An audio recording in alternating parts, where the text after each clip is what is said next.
In this video, I'm going to give you my full pros and cons review of the 2024 BMW R12 NineT. I've already produced a specs and first impressions video of the bike, and since then my overall opinion has only improved.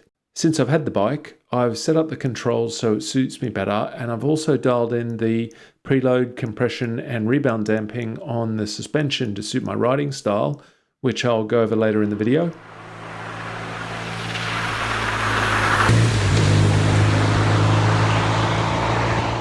This bike is fantastic. It's got a long list of pros and just a few minor cons, which I'll touch on as we go through the video. One of the things I love most about the bike is how connected I feel to the road when I'm riding it. The feedback the bike gives me as I pass over the terrain is outstanding. It might sound a bit cliche, but it feels like I'm part of the bike, not fighting to make it go where I want. The ride is smooth yet nuanced, with excellent responsiveness to even the smallest inputs. Okay, so I'm well aware of the name of the channel, but one of the things I find so impressive is the way this bike rides and feels so analog with all the technology and rider aids that BMW has fitted to it. I think they actually help the rider interact with the road, and it really improves the rider experience. I know this is what they're meant to do, but most of us find that they just get in the way sometimes.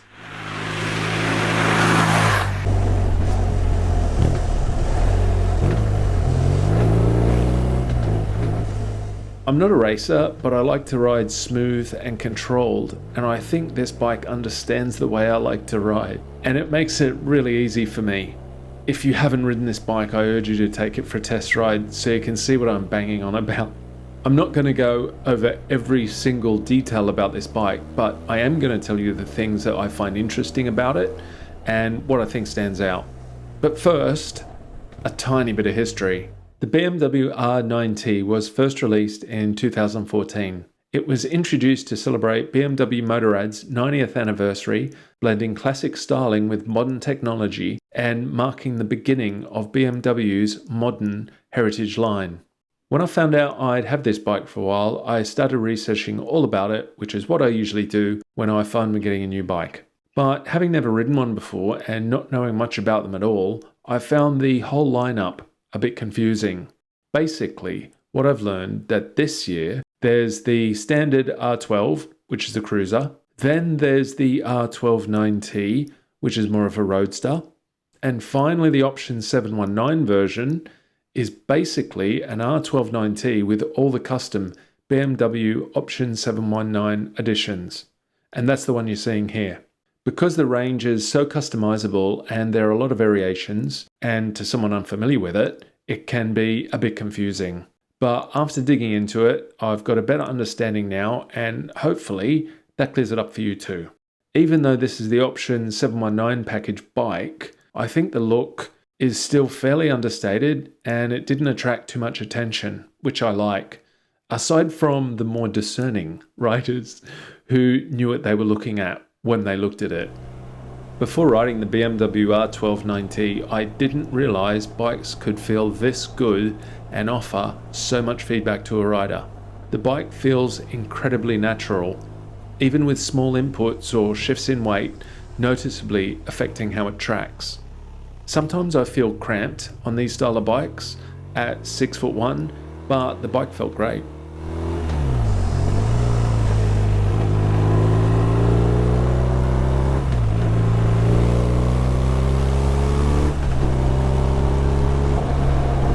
Also on some bikes, my knees don't fit into the grooves of the tank, but this one they do, and it's very comfortable.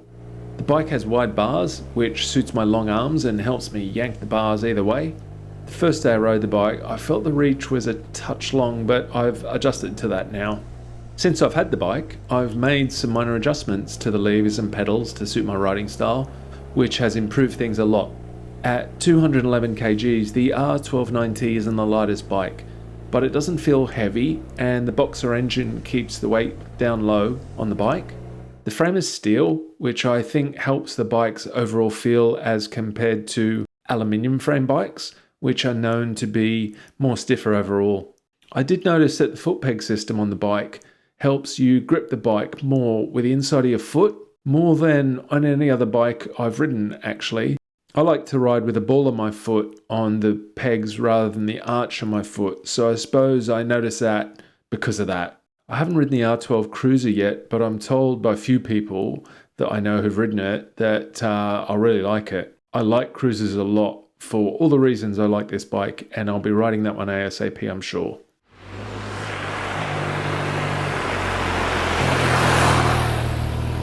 The BMW Boxer engine has been central to the brand since 1923 when they first brought out the R32. The first R32 494cc engine had a cast iron cylinder and head, and the engine produced 8.5 horsepower and top speed was 59 miles per hour.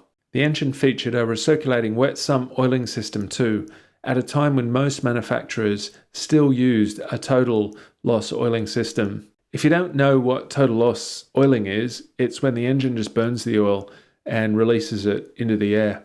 A feature of the flat twin horizontally opposed design is that it provides a low center of gravity and balanced power. The 1170cc engine produces 109 horsepower at 7,000 RPM and 116 Newton meters of torque at 6,000 RPM.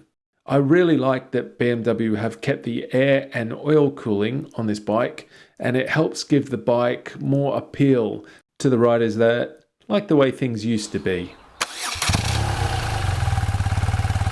A unique trait of the Boxer engine is that it has a slight rocking effect at idle due to the opposing piston's movement. Purists will also love how the valves are easy to adjust when they need to be done.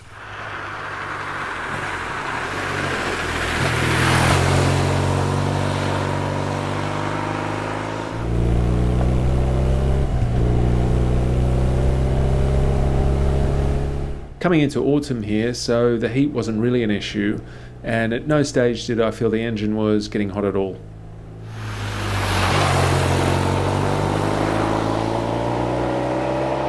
I mainly enjoyed using the engine's torque down low in the rev range as compared to revving it hard, as this allowed me to ride as smooth as possible. The exhaust's not loud and sounds lovely to my ear. On the exhaust, the position is quite low and exposed underneath the bike, and you do need to watch it in some situations, like maybe dropping off a curb onto the road. Of course, the engine's Euro 5 and it can also be made A2 compliant if need be. Just as an aside, a disadvantage of Boxer engines is that they can weigh slightly more than other more traditionally styled engines due to their design.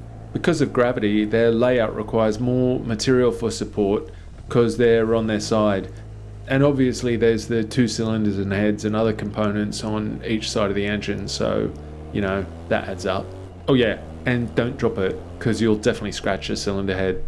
Okay, so I'm just out shooting some footage for the video, and I thought I'd just run the camera over the top of the bike, because this always impresses me.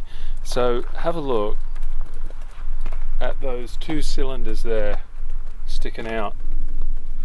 Look at the size of those. And they do stick out a lot, but they don't really get in the way. Now I've had this for a few weeks and I haven't washed it, and I'm just checking where all the mud collects, and that guard looks like it's saving that lower bush on the shock nicely. Down there, exhaust collects a bit of dirt, but that's to be expected. And just have a look at the front of the engine there. So this is mainly UK audience, but we always look at what sort of mud protection the bike's got. Cylinders don't seem to get the same amount of mud on them as the front of the engine, and the side of the bike seems to stay nice and clean.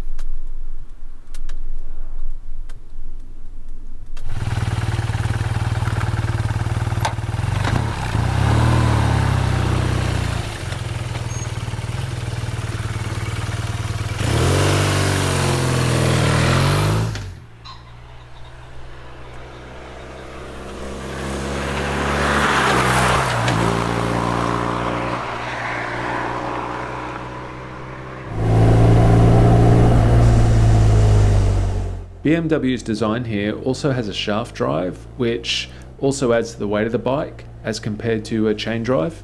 The obvious benefit of shaft drive is that it's low maintenance and durable and needs much less frequent care than a chain.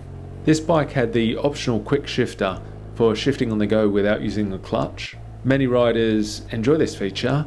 I didn't. When I ride, I prefer to ride smoothly, focusing on precise control rather than saving milliseconds between gears. Shifting the 6-speed box was very positive and it had a satisfying clunk when you change. I liked it, some people don't.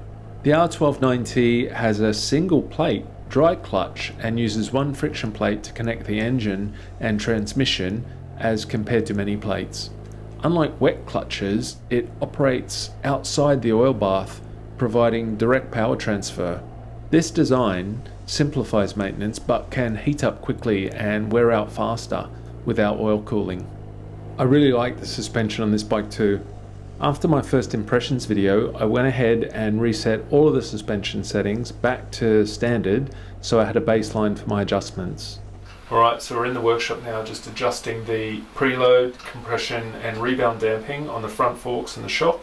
So I've just set the preload to my weight. So I wound that little nut off, that black one, wound that off and then wound it on a certain amount of turns that suited me. And same with that side. So there's springs in both these and you've got to make sure that they're even. So the compression damping adjustment is on this side and the rebound is here. And there's a little mark on this screw here which you line up with a corresponding number. This is the preload adjuster for the shock. So the correct setting for me was to wind that off and then wind it on 6 turns. So that would suit my rider weight of 95 kgs. I did put a little mark on there with a permanent marker just so I could tell how many turns I was doing, because it's sort of stiff and hard when you get your hand in there and hard to know where you're at. Here's the rebound adjuster for the shock. The thing to do here was turn it on all the way and then turn it off the amount of turns that it suited your weight. So that's what I've done there. The standard rider weight for this bike in the manual is 95 kgs, which I found interesting, and that matches my weight with gear. I did feel that the standard suspension settings were a touch firm. I settled on standard rider sag for a 95 kilogram rider with the compression wound off a touch on the forks so they use more of the travel, and the rebound sped up on the forks and shock so they both react to the bumps quicker. The shock doesn't have compression damping adjustment. This is my typical setup for all types of bikes and all types of riding. The rear suspension uses a paralever design which helps counteract the effects of the shaft drive on the rear suspension. It basically helps keep things smooth under load. The brakes on this bike are excellent and offer loads of modulation and feel. The brakes are called partially integral brakes and apply both front and rear brakes when the front brake lever is applied. The foot brake lever operates only the rear brake, allowing for independent rear brake control when needed. This setup provides balance braking and flexibility, and it does explain why my braking was so accurate when I first rode the bike. It doesn't get in the way though, and even though I knew about it when I was riding it, it didn't get in the way of me enjoying the bike. It didn't stop me using the brakes evenly either. This bike also had Hill Start Control Pro fitted to it, which puts the back brake on when you're on a hill. To activate it, you need to dab the rear brake twice when you pull up. I used it a few times to understand it, but then went back to basics after that. So I wouldn't have that fitted to a bike if I was speccing it up. I felt the tyres on the bike were great for the type of riding I did. They felt really sure-footed and not once did they slip or lose control on any surface while I had the bike. The bike was comfortable to ride on the motorway, but because it didn't have a screen, the wind was annoying. I don't think the front cowl made any difference whatsoever. Cruise control on the bike was great, and I still feel like this is a massive luxury on bikes I ride. There was some vibration in the handlebars, but cruise control let me rest my right hand, so I didn't need to rest it at all. I usually rest it a lot when I'm riding on the motorway, if I don't have cruise control.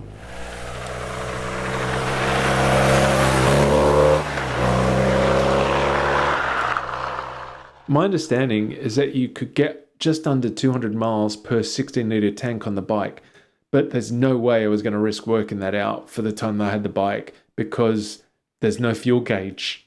All there is a light that comes on when you hit reserve, and the first time that happened to me, I had an anxiety attack. Also, seat was very comfortable for me to sit on for long periods.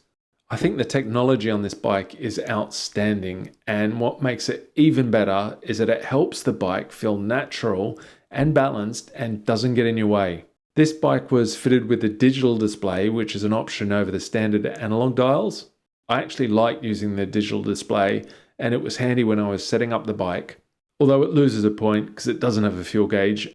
The bike has a keyless ignition, but still has a keyhole up the front on the yokes for the steering lock, which is quite fiddly.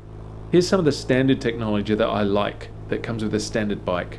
Obviously there's ABS, but the bike also has ABS Pro. ABS Pro helps keep the braking even in corners. It adjusts based on the lean angle and helps keep things smooth and controlled, especially during hard braking in turns. Dynamic traction control, or DTC. DTC monitors the wheels to manage rear wheel slip. If there's too much, it cuts the engine torque to keep the bike stable. It also considers lean angle for precise adjustment in turns. DTC is great for regular riding and can be turned off if need be. Dynamic engine brake control. This feature helps keep the bike stable when the engine braking gets intense, like during downshifts or low traction situations. It prevents the rear wheel from slipping. Sometimes this can feel like the engine is still being fueled when there's no throttle. You don't feel it all the time, but it's probably the most felt out of any of the rider aids. The R12 NineT offers 3 riding modes: rain, road and dynamic. Each adjusts the throttle response, ABS, dynamic traction control and dynamic engine braking control settings differently. All of these rider aids can be turned off. For my riding style, I mainly stuck to road and rain. I tried dynamic, but if I'm completely honest, I didn't think more speed improved my experience, so I didn't really use it. The BMW R12 NineT is popular with bike builders because it's fairly easy to customize and there's loads of BMW and aftermarket parts available. Personally, I prefer to go with the manufacturer's upgrades because from my experience there's just less risk of them not fitting right. BMW has loads of other R12 NineT parts for their bike over on the site, over and above the option 719 styled upgrades on this bike. Over the years, BMW has brought out many other variations of the bike, and since I've been researching it, I keep seeing models that I haven't seen before, which is really nice. So if a brand new one is just out of your reach, maybe a good used one might be more up your alley. If it were me, I'd research the year and model that I like the most and try and get the most standard, low mileage version of that. Alright, almost done. Here's my brief pros and cons. Pros: excellent build quality, outstanding handling, rider feedback and comfort. I love the feel of the air and oil cooled engine, unobtrusive rider modes that actually enhance the rider experience, and the overall adjustability of the bike, the rider modes, electronics, suspension in particular. Cons: if I didn't have any, my opinion would look unbalanced, so if I have to have some, here they are. The standard dynamic engine braking control feels like the engine is being fueled after the throttle's closed, so that's one. The front cowl on the option 719, I don't like looking behind it as I'm riding along, so I'd probably remove that. That's such a small thing. The steering lock's a bit fiddly and there's no fuel gauge. So I think this is a great bike and I can't believe I'm only riding it now for the first time. I think the bike does appeal to a very wide variety of riders, from new to more experienced riders and custom bike builders alike. I've checked the second-hand market too, and there looks to be loads of great used bikes out there. If you haven't ridden one of these and have an inkling that it might be for you, just go and do it.